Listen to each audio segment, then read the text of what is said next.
Welcome to the first episode of the virtual Shabbat with a Schmear. We're not at Barney Greengrass, though we look forward to returning very soon. And they do deliver during this time, by the way, sorry. Here you go. But we are in COVID-scarred Manhattan, actually the Upper West Side. And we're here and we're reinventing Shabbat with a Schmear. Because in this time especially, Torah and the weekly portion can be and need to be so meaningful. This week, Meredith, Shabbat Mom, we have the double portion, Achrei Mot and Kedoshim. And the Torah in Kedoshim is filled with all these different laws. And one of these laws speaks right to us now on the Upper West Side during COVID. It says, Mipnei Seva Takum, you should rise before the elderly. V'hadarta pnei zakein, and you should honor those who are old. And we know that as difficult as this has been for everybody, it's especially challenging for the elderly. And the Torah 3,500 years ago already knows that we have to give special concern and special love to the elderly. What's the lesson for the era of COVID in this verse? You know, it's so obvious that I always tell my kids, this is the magic book. There's always something so profoundly dynamic and of the moment, whatever moment it is, and certainly of this moment in this ancient text. So, you know, there's been so much talk about this plague, right? The plague of COVID striking, you know, so many elderly, the vulnerable. And so there are two things. One is we must remember the elderly in this time. We must try even harder to protect the elderly. We have to value the elderly. We can't just say, look, you know, in nursing homes, in hospitals, they're the vulnerable and we shouldn't be trying to save them. That's not the moral message as seen in the Torah and lived in our lives. I know in my own life, you know, my dad is going to be 92, God willing, over the summer, and he's outside Manhattan, far from me, and his 3 daughters, his 13 grandchildren are calling him constantly. You know, we finally got him a computer. Now, whether or not he can figure it out is another story, because we want to continue to connect with him. We can't physically be with him. Actually, I am the only one who can, since I know that I have a high level of immunity and I don't have antibody from COVID, having had it. So I will go and see him every week, but still socially distanced.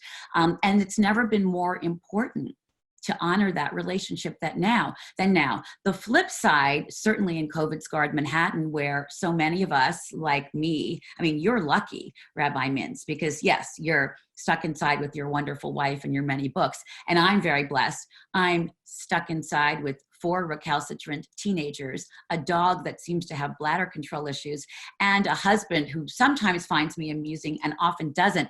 I got to get my kids to focus on this part, because after 7 weeks of being stuck inside with them, I'm not sure they're living by these words of Torah, and they should.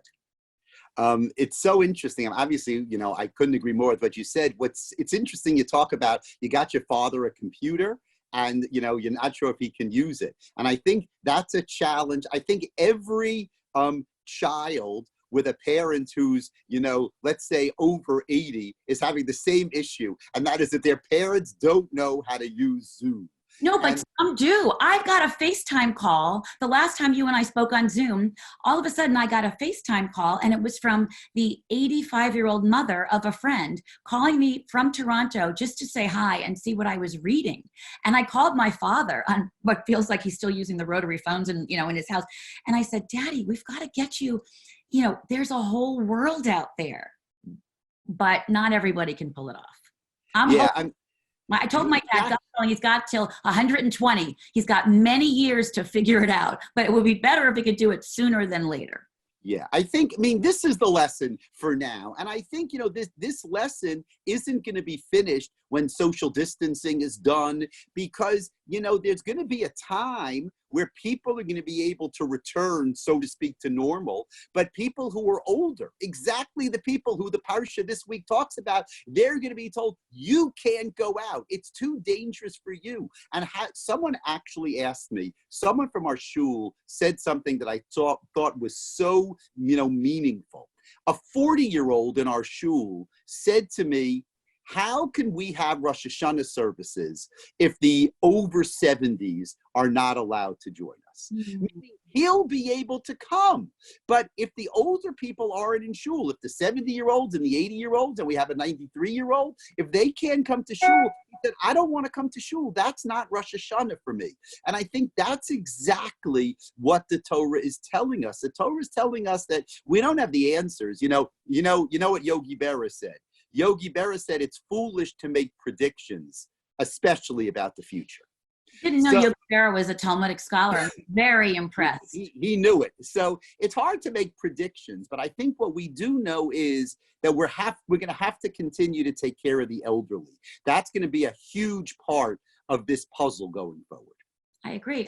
And I think that's exactly what we're hearing. We're seeing in last week's double portion, Tizria Mitzora, we saw, you know, the people who were impure, right? And how do you deal with impurity and bring people back into the tent, the community. And that's why this double portion is so beautiful, because it repeats the 10 commandments. It's all about purity and sanctity. And so in order for us to live a holy, sanctified life, we can't leave people who are more vulnerable, like the esteemed elderly, behind. If they can't go to shul, then we need to figure out the way to bring shul to them. I think that lesson should be the lesson that we all take from the portions. Wherever we're reading the portions this weekend, that's what we should take with us. And I wish you, Meredith, Shabbat Mom, a Shabbat Shalom to your wonderful family. Enjoy your family this Shabbat as you study this portion together. Yeah. And to all of us and to all of you, we're virtual, but we're all one family. Shabbat Shalom. Shabbat Shalom.